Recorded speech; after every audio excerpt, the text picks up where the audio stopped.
حضرات، تلاوت کلام پاک کے ساتھ ہماری یہ جو مختصر سی مجلس ہے اس کا آغاز ہو چکا ہے۔ مولانا موصوف جو آپ کے سامنے اپنی نشست پر براجمان ہیں، الرسالہ ان کا تعارف ہے۔ الرسالہ کے توسط سے آپ حضرات جو ہیں ان کو پہچان سکتے ہیں۔ ہمارے درمیان مولانا انیس لقمان ندوی صاحب جو ہے موجود ہیں، میں ان سے درخواست کروں گا کہ وہ مولانا کا تعارف جو ہے آپ حضرات کے سامنے پیش فرمائیں۔ بسم اللہ الرحمن الرحیم۔ ہمارے موقر بھائی نے بالکل صحیح فرمایا کہ مولانا کا تعارف الرسالہ ہے۔ اگر آپ نے الرسالہ پڑھا ہے تو ظاہر ہے اس کا مطلب یہ ہے کہ آپ مولانا کو جانتے ہیں، اور اس لیے مولانا کے تعارف کی یہاں ضرورت نہیں ہے۔ مگر چونکہ مجھے کہنے کے لیے مائک دے دیا گیا ہے تو میں مولانا اور میرے ذاتی تعلق کے بارے میں ایک بات آپ کے سامنے رکھوں گا کہ تعارف کا جو لفظ ہے وہ ہمارے یہاں خاص طور سے اس قسم کے مواقع پر تعریف اور اکثر حالات میں جھوٹی تعریف کے ہم معنی بن جاتا ہے۔ تعارف کے نام سے جو کچھ کہا جاتا ہے وہ عملاً جھوٹی تعریف ہوتا ہے، اور میں خوش قسمتی یا بدقسمتی سے نہ ایسا کر سکتا ہوں، نہ مجھے اس کی عادت ہے۔ جھوٹی تعریف سے میری مراد یہ ہے کہ کچھ شخصیتوں کے بارے میں عقیدت پسندی کی بنا پر ایسے خرافاتی نظریات قائم کر لیے جاتے ہیں کہ اگر میں اس قسم کا آدمی ہوتا تو میں یہ کہتا کہ کل جیسے ہی ہم یہاں داخل ہوئے، مالیگاؤں میں جو بارش ہو رہی ہے وہ مولانا کی بابرکت شخصیت کے قدوم میمون کا نتیجہ ہے۔ یہ اس قسم کے تعارف کے عملاً ہم عادی ہو چکے ہیں، مگر مولانا کے ساتھ میرا اپنا جو تعلق ہے وہ تعریف کا نہیں بلکہ تنقید کا ہے، اور میں سمجھتا ہوں تنقید پسندی ایک لفظ میں کہ آپ ایک تنقید پسند شخصیت ہیں، تو یہی آپ کا مختصر ترین تعارف ہوگا۔ اور میں اپنے آپ کو مولانا کا سب سے بڑا ناقد کہتا ہوں، اور آپ یہاں تشریف فرما ہیں، ان سے آپ اس کی تصدیق کروا سکتے ہیں۔ تو اتنا کہنا مولانا کے بارے میں کافی ہے۔ آپ جو بھی مولانا کے بارے میں ذاتی رائے رکھتے ہوں اس کا اگر آپ تنقیدی انداز میں بھی صحیح طور پہ اظہار کریں تو آپ کو اس کے حق میں اپریسیشن ملے گا، اور مجھے امید ہے اس صحت مند روایت کو جس کا آغاز مولانا نے ایسے جو ہے دائرے سے وابستہ ہو کر، یعنی دینی حلقے سے، علماء کے حلقے سے وابستہ ہو کر کیا ہے، یعنی تنقید پسندی کے رجحان کا آغاز، اس کا جو ہے توسیع آپ کے ذریعے اگر دوسرے حلقوں میں بھی ہو جائے تو اس سے کم از کم ملت میں پختہ، زندہ اور تعمیری افکار کو فروغ ملے گا، اور شاید ملت کی تعمیر نو میں ان نئے زندگی بخش افکار سے ہمیں مدد مل سکے۔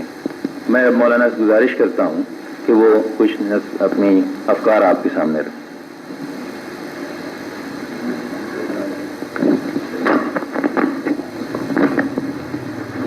حضرات، اس سے پہلے کہ مولانا موصوف اپنے خیالات کا اظہار فرمائے، آپ ہمارے مہمان ہیں، آپ کا اکرام ہم پر واجب ہے۔ ہماری انجمن معینت طلباء کے چیئرمین عالی جناب حنیف سیٹھ صاحب سے میں درخواست کروں گا کہ مولانا موصوف کی خدمت میں پھولوں کا یہ ناچیز تحفہ جو ہے وہ پیش فرمائیں۔ مولانا قبول فرمائیں، ذہ نصیب اگر قبول افتد۔ اور لیجئے میں مولانا موصوف سے درخواست کروں گا کہ وہ ہمارے اساتذہ کرام سے خطاب فرمائیں۔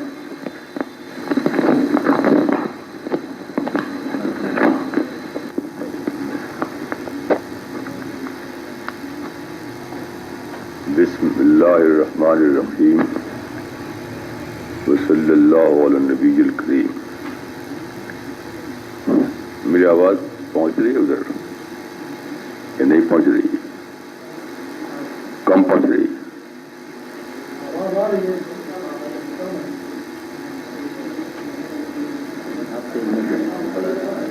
ہاں ادھر بڑھا دو، ہاں وہاں بڑھا دیجیے۔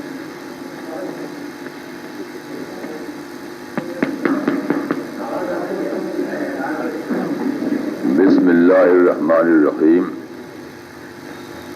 وصلی اللہ علی النبی الکریم۔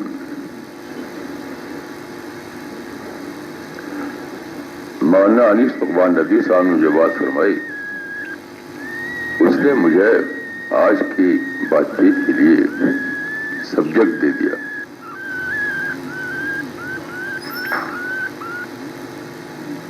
یہ ایک واقعہ ہے کہ میں تعریف کو بالکل ہی پسند نہیں کرتا، مجھے کوئی دلچسپی نہیں ہے کوئی بھی تعریف کرے۔ تنقید کو سننا میرا بہت ہی محبوب مشغلہ ہے۔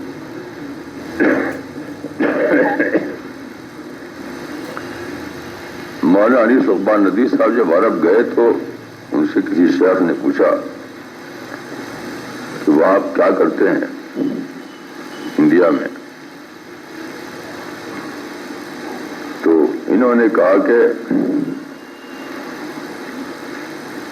انا ناقد اکبر ناقد فی الہند۔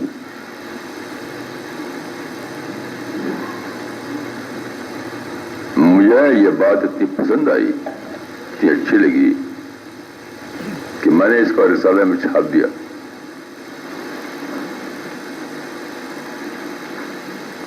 اور یہ ہے کہ اگر آپ چاہتے ہیں کہ آپ کا علم بڑھے، آپ کا انٹلیکچوئل ڈیولپمنٹ ہو، تو اس کی ایک ہی سبیل ہے اور وہ ہے کہ آپ تنقید کو ویلکم کریں۔ میں امریکہ گیا تو وہاں پر میں نے ایک پروفیسر سے پوچھا کہ امریکہ کی ترقی کا راز کیا ہے؟ تو اس نے ایک لفظ میں جواب دیا کہ ڈسنٹ کو مقدس سمجھنا۔ یعنی وہ نہ صرف ڈسنٹ یا اختلاف رائے کو ٹالریٹ کرتے ہیں بلکہ اس کو ایک مقدس چیز کے طور پر قبول کرتے ہیں۔ اعتبار رضی اللہ عنہ کا ایک بہت ہی بامانہ قول ہے کہ رحم اللہ عمران اہدیٰ الی عیوبی، اللہ اس بندے پر رحم فرمائے جو مجھ کو میرے عیب کا تحفہ بھیجے۔ یا تنقید کو ہر طور ایک تحفے کے طور پر قبول فرما دیتے۔ حقیقت یہ ہے کہ تنقید کو پسند نہ کرنا، اس کی واحد قیمت یہ ہے کہ آپ کا انٹلیکچوئل ڈیولپمنٹ نہ ہو۔ اب غور کیجیے کہ کون سا ایون ہے، یعنی آپ کا انٹلیکچوئل ڈیولپمنٹ یا تنقید کو برداشت نہ کرنا۔ ہر آدمی یہ کہے گا کہ تنقید کو برداشت کر لو بلکہ اس کو ویلکم کرو تاکہ تمہارا اپنا انٹلیکچوئل ڈیولپمنٹ رکے بنا جاری رہے۔ یہ اس مزاج کی وجہ سے جو میرا مزاج بنا اللہ کے فضل سے، ایسی باتیں میں سمجھ پاتا ہوں جس کے درمیان لوگ جیتے ہیں پھر بھی سمجھ نہیں پاتے۔ میرا تجربہ یہ ہے کہ جن حقیقتوں کے درمیان لوگ جیتے ہیں تب بھی اس کو سمجھ نہیں پاتے۔ مثلاً دیکھیے، میں آپ کے اس ادارے میں داخل ہوا تو ایک ایسی بات میں عرض کرنے جا رہا ہوں جو شاید آپ ابھی ڈسکور نہ کیا ہوگا غالباً آپ، جیسا کہ میرا تجربہ ہے ہر مقام پر لوگ اس ڈسکوری تک پہنچ نہیں پاتے۔ یعنی اس کو دیکھ کر ماشاءاللہ آپ کا اتنا شاندار کھالی ہے، اتنی بڑی اس کی تعمیرات ہیں، اور ہر اعتبار سے یہ ایک اچھا اور شاندار کالج کہا سکتا ہے۔ اس کو دیکھ کر کیا ہوا کہ مجھے اپنا 70 سال پہلے کا واقعہ یاد آیا۔ 70 سال پہلے میں نے یو پی کے گاؤں میں اپنی تعلیم شروع کی تھی۔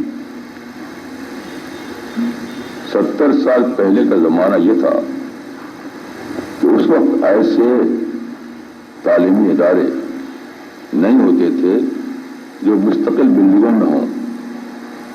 بہت ہی چند ادارے ایسے تھے انڈیا میں جن کی اپنی کوئی مستقل بلڈنگ ہو۔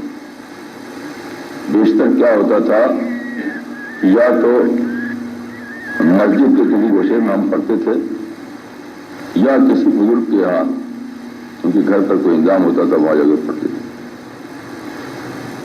میں نے خود بھی گاؤں کی ایک مسجد میں اپنی تعلیم شروع کی۔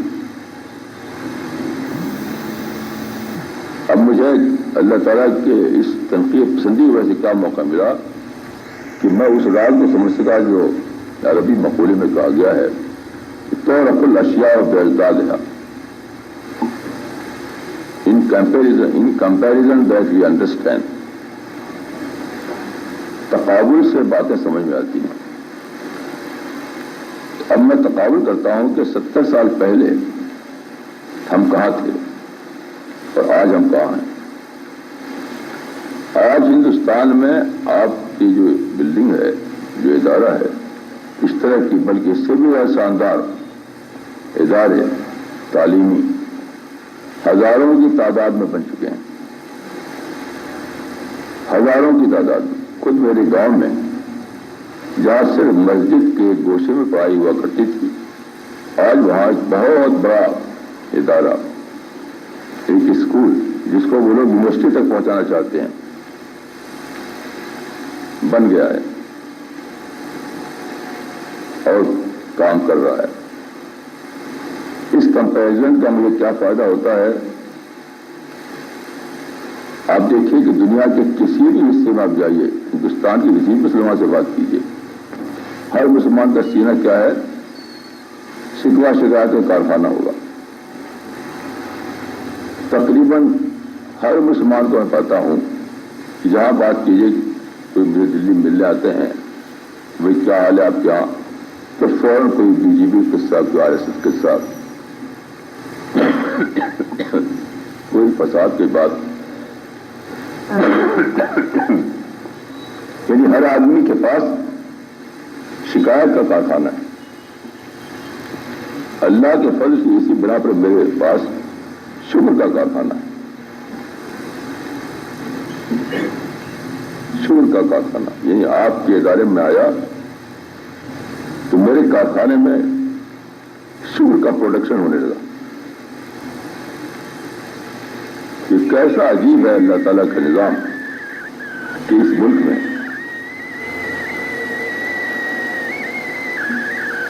ہم 70 سال کے اندر ہزاروں گنا زیادہ ترقی کر چکے ہیں، ہر اعتبار سے، بلڈنگوں کے اعتبار سے، کاروں کے اعتبار سے، موبائل ٹیلی فون کے اعتبار سے، ہوائی جہاز کے سفروں کے اعتبار سے، گھر کے اسٹینڈرڈ کے اعتبار سے، بچوں کی تعلیم کے اعتبار سے، جس اعتبار سے آپ دیکھیے 70 سال کے اندر مسلمان ہزاروں گنا زیادہ آگے بڑھ چکے ہیں۔ لیکن کیا ہے، مسلمانوں کا سینہ جو ہے شہگار کے کارخانہ بنا ہوا ہے۔ اب غور کیجئے کہ دنیا میں سب سے بڑی غذا جو ہے وہ شکر ہی تو ہے۔ اللہ کی نعمت کے احساس میں جینا اور اللہ کے شکر کے احساس میں جینا، یہی تو سب سے بڑی عبادت ہے۔ اس عبادت سے معروف رکھ کر ہم روزانہ مر رہے ہیں اور قبروں میں جا رہے ہیں۔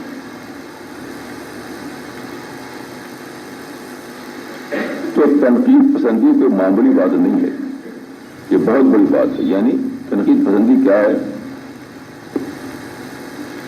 اینٹی سیلف تھنکنگ، اپنے خلاف سوچ سکنا، آبجیکٹو تھنکنگ، اپنے مائنڈ سیٹ سے باہر آ کر سوچ سکنا، کنڈیشننگ سے باہر آ کر کے معاملات کو سمجھنا، یہ ہے تنقید پسندی سے یہ فائدہ حاصل ہوتا ہے۔ اور جب تک آپ اپنی کنڈیشننگ سے باہر نہ آئیں تو دنیا آپ کے لیے شکایتوں کا کارخانہ بنی رہے گی، آپ کے سینے میں شکر کی فیکٹری چالو نہیں ہوگی۔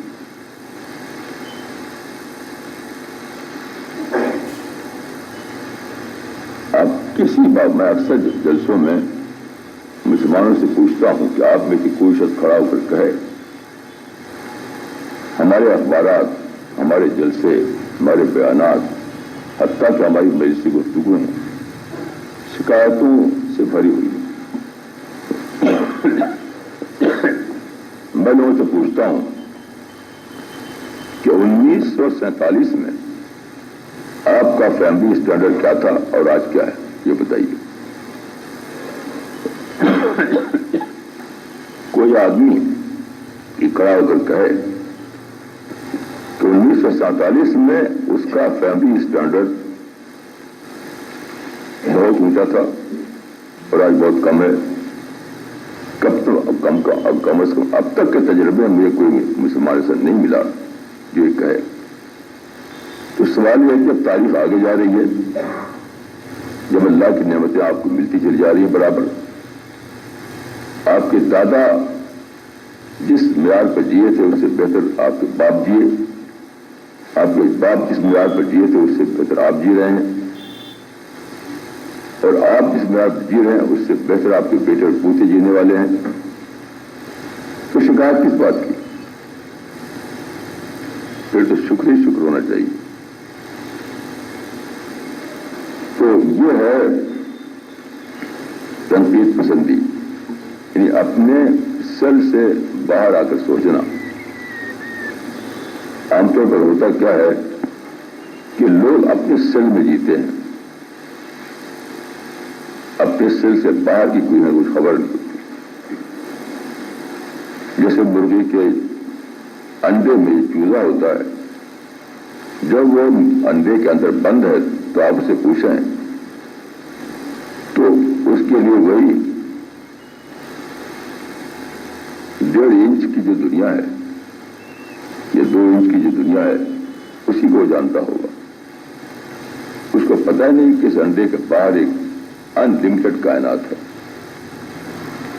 تو ہم لوگ اپنے اپنے سیل میں جیتے ہیں، اپنے اپنے خول میں جیتے ہیں، ہر ایک کنڈیشن تھنکنگ میں مبتلا ہے، باہر کے حقائق کی کچھ خبر ہی نہیں۔ تو میں سمجھتا ہوں کہ یہ مزاج بہت ہی بلیسنگ ہے کسی آدمی کے لیے کہ وہ اپنے خلاف سوچ سکتا ہو، اپنے دماغ میں جو باتیں پڑی ہوئی ہیں اس پر وہ ریوائز کر سکتا ہو، اس کو جو سوچ بنی ہوئی ہے اس کا وہ ریویژن کر سکتا ہو، اس پر وہ نظرثانی کر سکتا ہو، تبھی نئے نئے حقائق اس کے سامنے کھلیں گے۔ میں اپنے بارے میں عرض کروں کہ 1947 سے پہلے ہمارے بھائی جو تھے اقبال احمد سہیل، وہ ایک فریڈم فائٹر تھے، تو میں بھی ان کے ساتھ رہتا تھا۔ تو اس زمانے میں جلسوں میں ادھر ادھر جو باتیں ہوا کرتی تھی وہ سب کیا، بس انگریزوں کے خلاف، یعنی پورا انڈیا 1947 سے پہلے کا انگریزوں سے نفرت کی فصل اگی ہوئی تھی ہر جگہ۔ ہمارے بھائی جو تھے ان کا سارا کلام، ان کی ساری تقریر بس انگریزوں کے خلاف۔ جواہر لال نہرو کی کتاب میں نے پڑھی، اس